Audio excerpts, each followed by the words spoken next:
Hello beautiful dancer, this is a video inspired by dancers from all over the world. It's about a subject that you've heard me speak about. You've probably read it somewhere in one of my books or in my blog, because this is something that I mention so spontaneously and so frequently that I almost don't notice it, but you must have caught it somewhere. It's about dancing who you are, dancing your unique self, dancing you, dancing your life. And this is, for me, so obvious that I never even wondered, do dancers understand what I mean when I say this? Because some of the concepts that I teach have come, they have been originated by my own experience, which is very peculiar.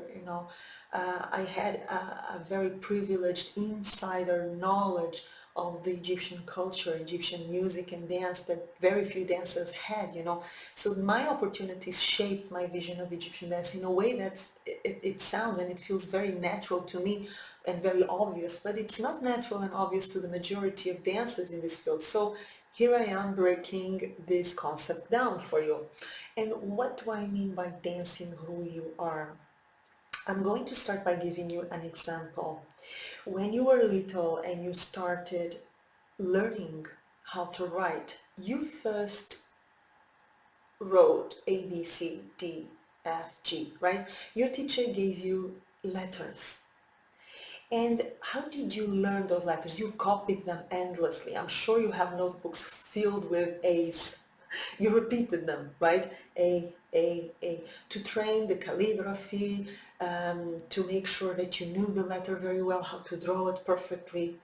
After you knew your A, B, C, D, your teacher gave you small, simple words. So you started connecting those letters in very simple way. Sun, water, dog, cat, yes, no. Very simple words.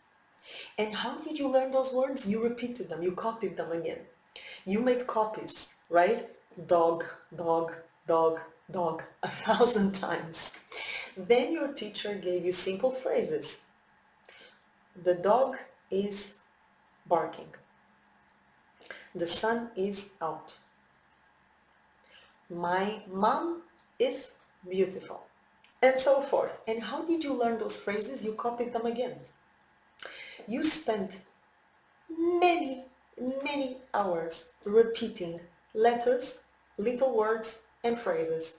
You copied them endlessly until your brain automatized them, until your hand automatized them, until they became second nature to you.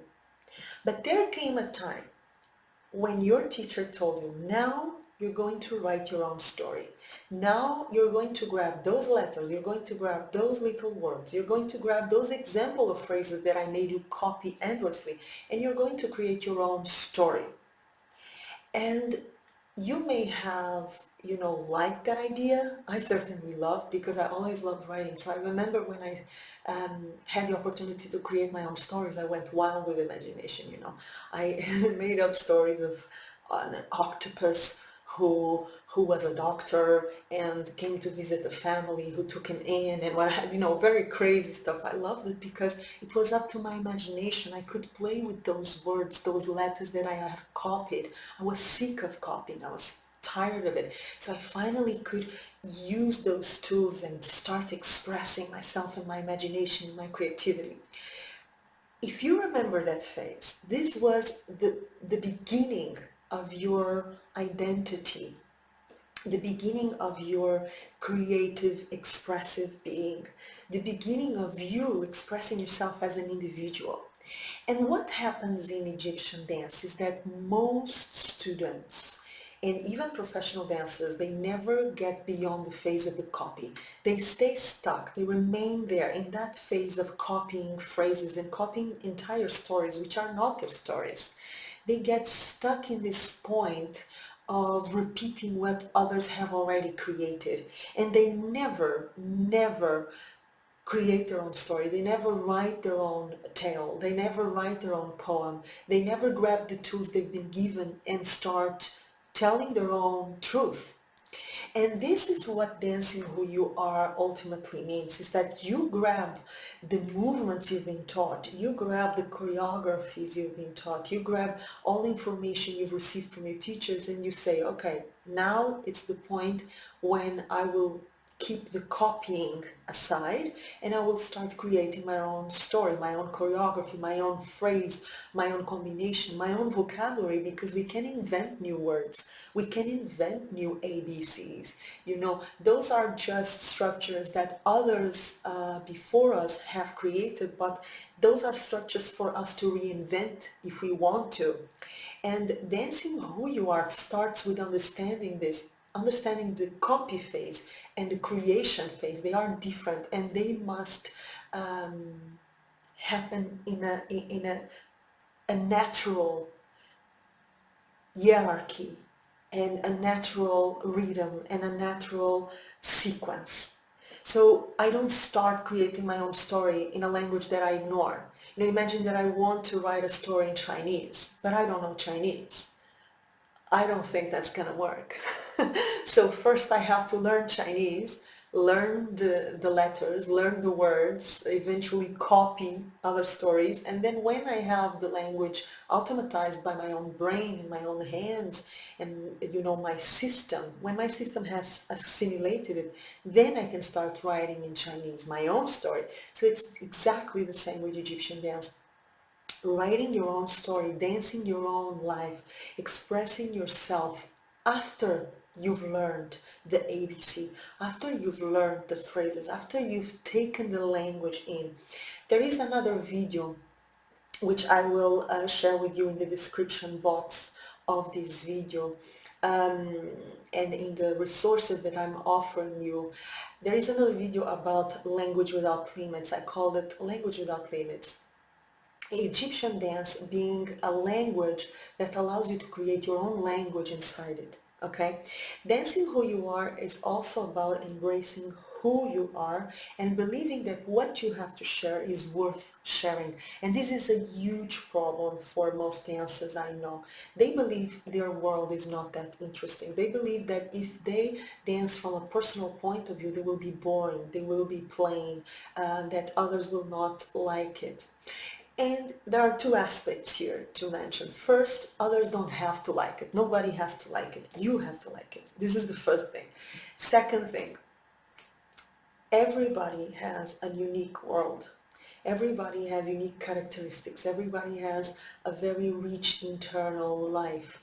And of course, the more you feed that world, the more material you will have to work with when you dance. And this is why having an interesting life, having an interesting mind, having an interesting heart is so important.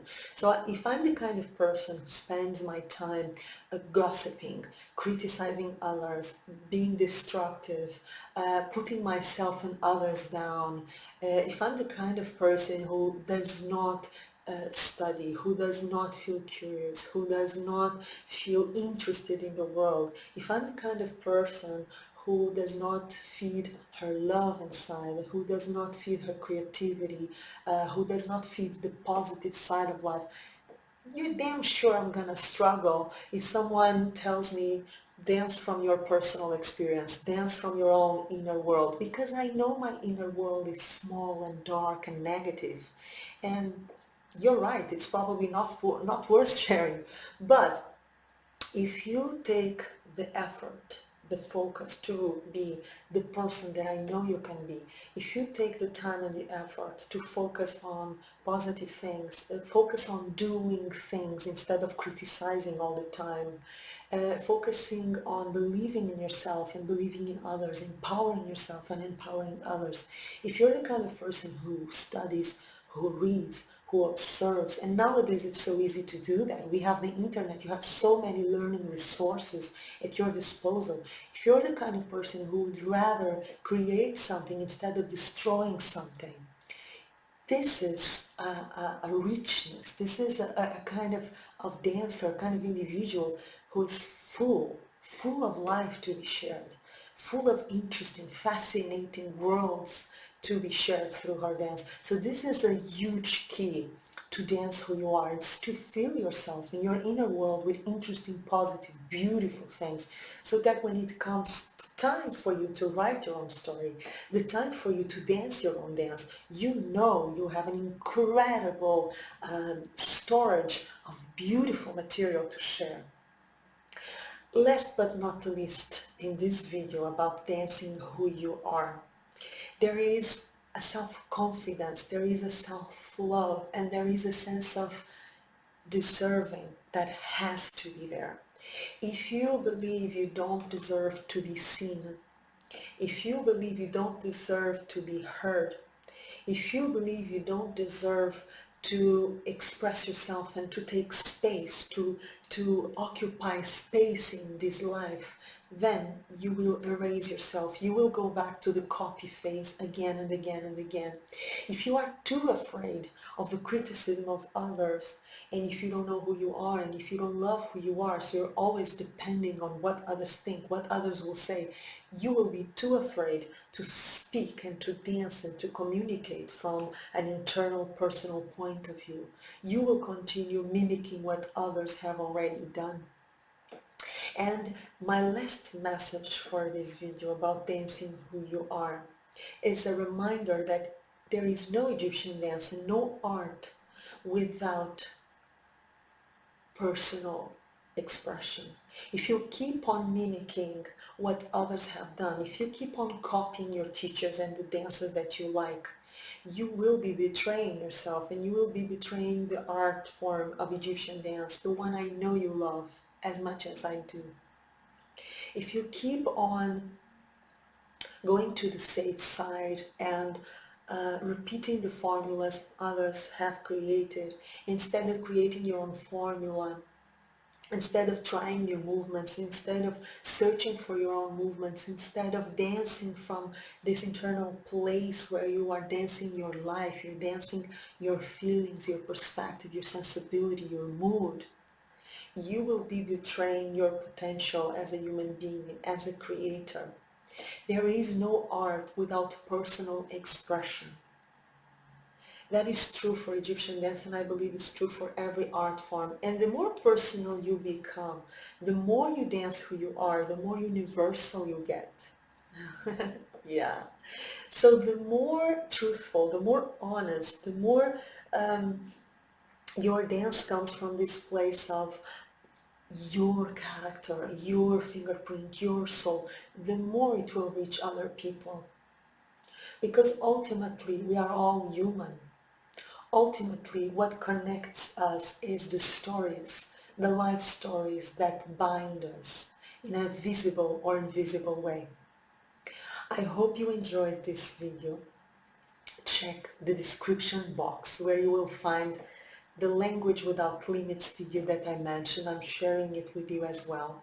Make sure you join Joana Saahirah's World newsletter. You will find how to join also in the description box below this video. Subscribe to the channel, of course, and stay tuned for the new Joana Saahirah's Online Dance School. I love you guys. I hope this video has inspired you and guided you in some way. I hope you take what serves you and discard what doesn't. If you like this video, share it with your dance peeps, with your friends. From this side, I'm sending you all my love and a kiss. Mwah.